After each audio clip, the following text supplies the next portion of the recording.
उनको मैं अपने दिल से मजबूत करती हूँ। आशा को उपासिका लोगों को मैं मंगल मृत्यु की कामना करती हूँ। आज हमारे छोटे उपासक निर्मी का जन्मदिन है। इसी उपलक्ष्य में उपासक ने हम पूर्ण लोगों को भोजन करने के लिए बुलाया है। उनके मंगल मैत्री करते हुए उनके लिए वो हमेशा अपने जीवन में खुश रहें और हमेशा अपने जीवन में आगे बढ़े और हमेशा जीवन में अच्छा काम करें।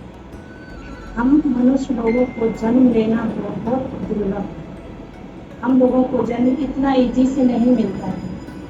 हम लोगों को बहुत पुण्य का काम करना पड़ता है जिससे हमें मनुष्य का जीवन मिले। हमें क्या ऐसे ऐसे काम करते हैं भगवान बुद्ध के शासन में पुण्य का काम करते हैं जिससे हमें मनुष्य का जन्म मिलता है और इस जन्म से हम आगे भी ऐसे काम करते रहें जिससे कि हमें आगे फिर से जन्म मिले।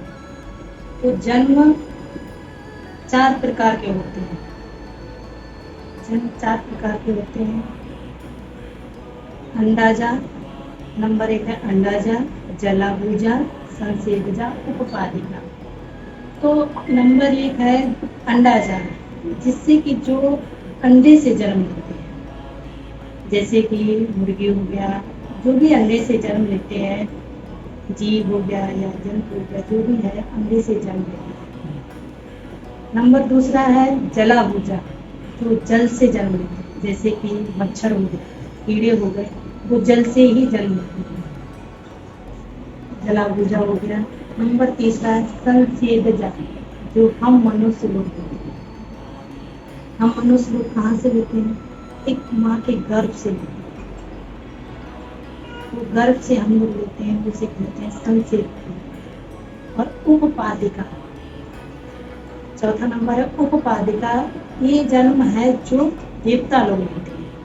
देवता लोगों को ना ही किसी के गर्भ से जन्म लेना पड़ता है, ना ही उन्हें किसी के अंडे से या उन्हें जल से जन्म लेना। वो अपने ही पुण्य से 16 वर्ष की आयु जैसी होती है उसी तरह वो उत्पन्न हो जाते हैं अपने आप से।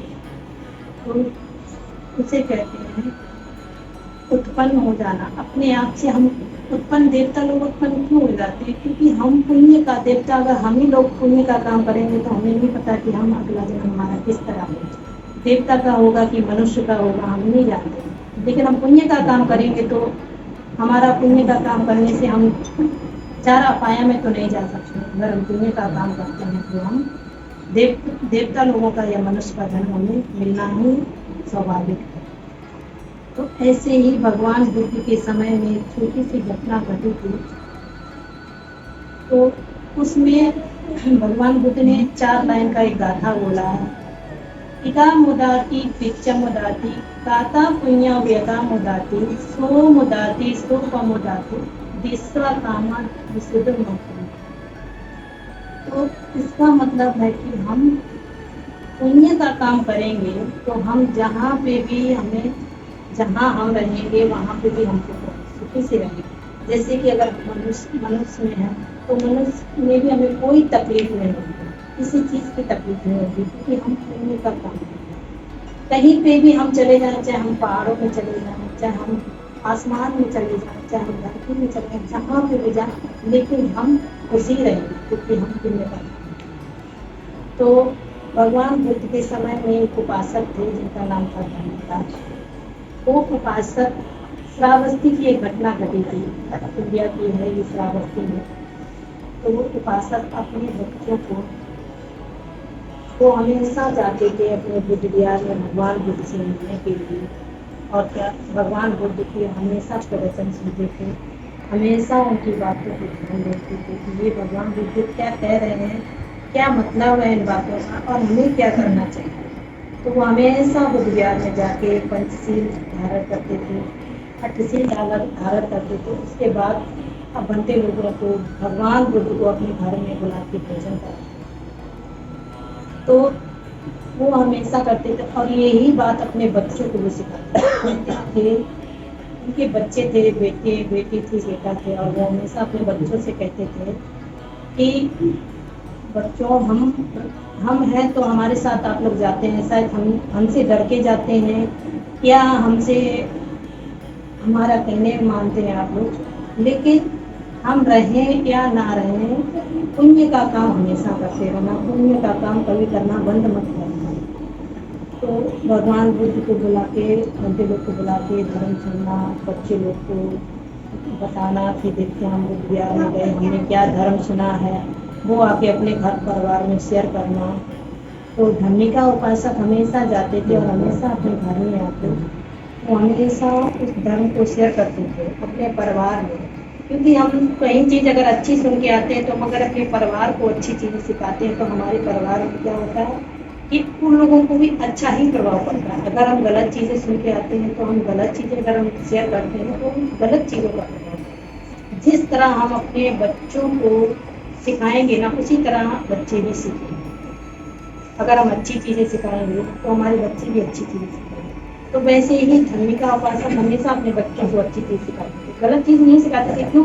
वो जानते थे कि अगर हम गलत चीज़ सिखाएंगे तो हमारे बच्चे बिगड़ जाएंगे, वो धर्म का अपमान करेंगे, धर्म की बातें नहीं सुनेंगे। तो हमेशा अपने बच्चों को अच्छी चीज़ें सिखाते थे। तो एक समय की बात है कि वो उपासक अचानक से बीमार पड़ गए। ऐसा समय आया कि उम्र भी हो गई और बीमार पड़ने के कारण तो वो अपने बेटा और बेटियों से कहते हैं, बच्चों भगवान बुद्ध और भंते जी लोग को बुला दो, मुझे बहुत धर्म सुनने का मन कर रहा है। तो उनके बेटा, उन्होंने अपने बच्चे को संस्कार अच्छा दिया तो उनके बच्चे तुरंत जाके भंते और भगवान बुद्ध को बुलाते हैं। लेकिन भगवान बुद्ध नहीं आके भिक्षु संघ को भेज देते हैं। भिक्षु संघ को भेजते हैं। जब भिक्षु संघ आते हैं, जब भिक्षु संघ परित्राण करते हैं और धर्म देते हैं, तभी बीच में उस उपासक को लेने के लिए देवता लोग आते हैं। 6 देवलोक होते हैं, 6 देवता लोग दुनिया होती है। तो उस दुनिया से 6 देवता लोग के राजा लोग उनको लेने आते हैं। तो बीच में जब धर्म सुनते हैं तो वो बीच में ये कहने लगते हैं, रुक जाइए, अभी हमें थोड़ा सा और रुक जाइए, उसके बाद जाइएगा।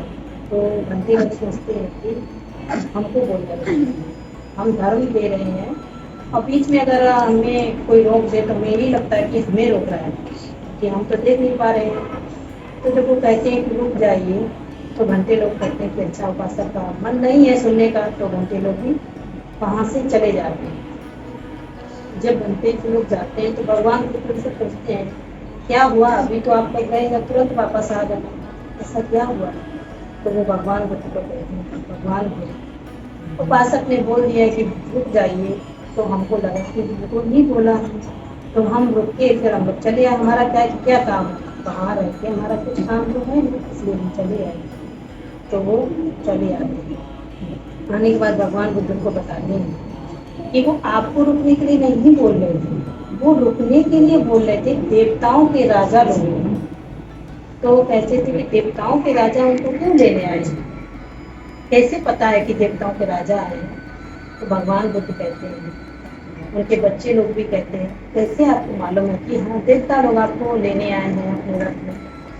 तो बच्चे लोग कहते हैं कि हमें तो विश्वास नहीं हो रहा, हम अगर कहें कुछ चीज़ तो लोग बोलेंगे कि हमें विश्वास नहीं है। तो उनके बच्चे लोग कहते हैं विश्वास नहीं हुआ। तो फिर उसके बाद में धर्मिका उपासक कहते हैं कि आप लोग को अगर विश्वास नहीं है तो ऐसा करिए, 6 माला लेके आइए, 6 माला लेके आइए, हम आपको विश्वास दिलाते हैं। तो 6 माला लेके आते हैं, लेके 6 माला को वो 6 दिशाओं में फेंकते हैं। जैसे कि यहाँ अभी हमारा कुछ नहीं है और इसी जगह पे अगर 6 देवता लोग हैं तो हम 6 जगह पे फेंकेंगे, तो 6 जगह में फेंकने से हमें रथ में जाके अटक जाएगी माला। तो अटक जाने में तो ये अगर बीच में अटक जाएगी तो हम लोग क्या समझेंगे, कोई तो है। तो वैसे ही जब बीच में जब उन्होंने फेंकी एक एक करके, तब एक एक करके एक एक रथ में अटक गई माला। अटकने के बाद में उन्हें विश्वास हुआ कि सच में देवता लोग उनको लेने आए। जब विश्वास हुआ उसके बाद में देवता लोगों को इनवाइट किए। 6 देवता चाहते थे कि हमारी जगह चले, इंसान एक है लेकिन कैसे 6 जगह जा सकता है, तो फिर 6 जगह नहीं गए। उसके बाद में वो 3 लोक में चले गए।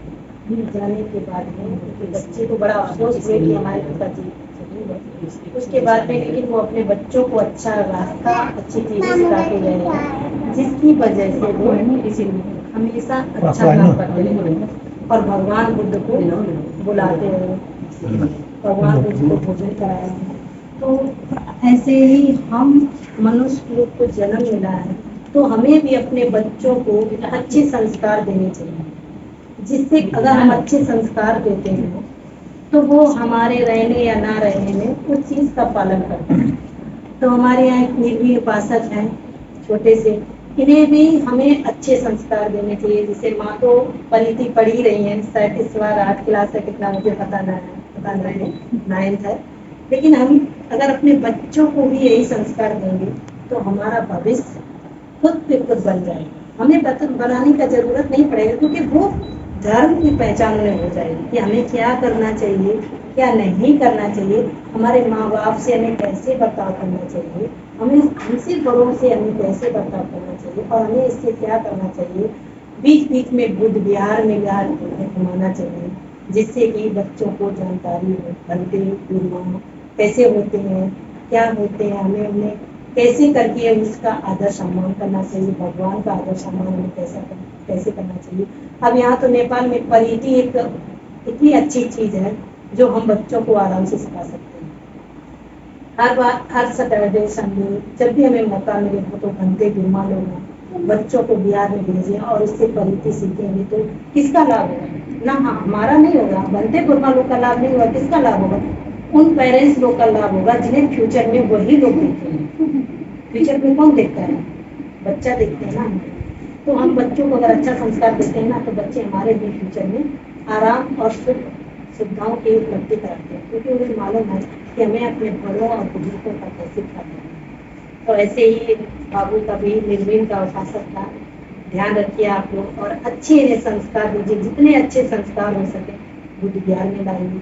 और मौका मिले तो एक अच्छे से 10 दिन का शिविर उनको दीजिए श्रावणेर का, जिससे कि और भी उनका पुण्य का काम करेंगे। श्रावणेर बनना है, बनते बनना, गुरमा बनना बहुत बड़ा पुण्य का काम है, हर किसी को मौका नहीं मिलता। अब आप लोगों में अगर कोई चाहता है कि हम चीवर पहन ले या भिक्षु बन जाए या गुरमा बन जाए, अगर आपका पुण्य है तो बन सकते हैं। अगर हमने किसी जन्म में पुण्य का काम किया है तो हमें उस पुण्य का फल इस समय हमें मिलता है। अगर हम पुण्य का काम करते रहेंगे, हमें अच्छा फिर से जन्म लेना है, अगर हमें अच्छा है तो हमें पुण्य का काम, पाप का काम अगर हम करेंगे तो हमें जन्म नहीं अच्छा। जैसे अगर हम किसी के साथ मारपीट करें, काटा पीटी करें, तो हमें क्या तकलीफ, खुद को तकलीफ होगी, हम खुद तकलीफ चीज से झेलेंगे, हम दूसरों को तकलीफ नहीं दे रहे, हम खुद अपना पाप और पुण्य का कर्म हम अपना खुद ही बना रहे हैं। हम जैसे जाते हैं अपने, हम लोग सभी लोग, आप लोग अगर कहीं जाते हैं तो टिकट पहले से काटते हैं ना, कि कहीं ऐसा ना हो कि ये टिकट दूसरा कोई बुक कर दे। तो वैसे ही है, हम अपने जाने का रास्ता और मरने का रास्ता हम खुद ही अपना बुक करते हैं कि हम किस जगह जाएंगे।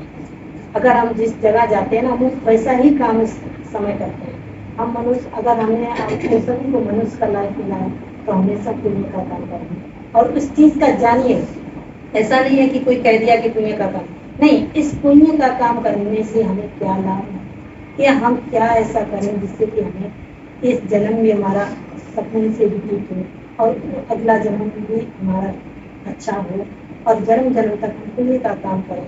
भगवान बुद्ध ने भी कितने कठिनाई की है, भगवान बुद्ध को भी कितने जानवरों का जन्म लेना पड़ा, कितने हर काम किए, देवता का भी जन्म उन्हें मिला, 4 अपाया में भी हो गए, हर जगह गए, लेकिन वो कभी झूठ नहीं बोले, उन्होंने हमेशा सील का पालन किया। हमें सीलों का भी पालन करना चाहिए। वो सब सील तोड़े, लेकिन कभी पंच और पंच सील में कभी मूसावादा नहीं मिला, कभी भी 4 सील हमेशा उन्होंने तोड़े, लेकिन कभी मूसावाद सील नहीं मिली।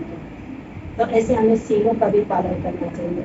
बिहार में जाके हमें धर्म सुनना चाहिए, चीजें जाननी चाहिए कि भगवान बुद्ध ने भी कहा है कि हम बोलते हमारी बात सुनिए, लेकिन आपका अंदर भी दिमाग है, मन है, आपको लगना चाहिए कि हम क्या करें और क्या ना करें, जिससे कि हमें अच्छी, अब हम कहेंगे कि आप ये चीज करिए, पंचशील पालन करिए, अगर आपका मन नहीं कर रहा है तो क्या कर पाएंगे? हमारा कहना बेकार हुआ है, हमारा कहना तो बेकार हो गया ना। तो वैसे ही है, भगवान बुद्ध ने भी कहा है कि अपना दीप अपनी खुद ही जलाना पड़ेगा। तो बिहार में जाएंगे, आप अच्छी अच्छी चीज़ें सुनेंगे, धर्म सुनेंगे, तो आपको खुद एहसास होगा कि हमें क्या करना चाहिए, क्या नहीं करना चाहिए। तो ऐसे ही इस छोटे से उपासक के लिए अभी हम मंगल यात्री की कामना करेंगे। अभी हमें परित्राण करना है कि जो भी दुख परेशानी है सभी की दूर है और हमेशा आगे बढ़े, लाइफ में कोई भी तकलीफ ना आए। हम अभी यही पे अपने प्रवचन को समाप्त करते हैं और परित्राण पाठ करने की साधु साधु साधु।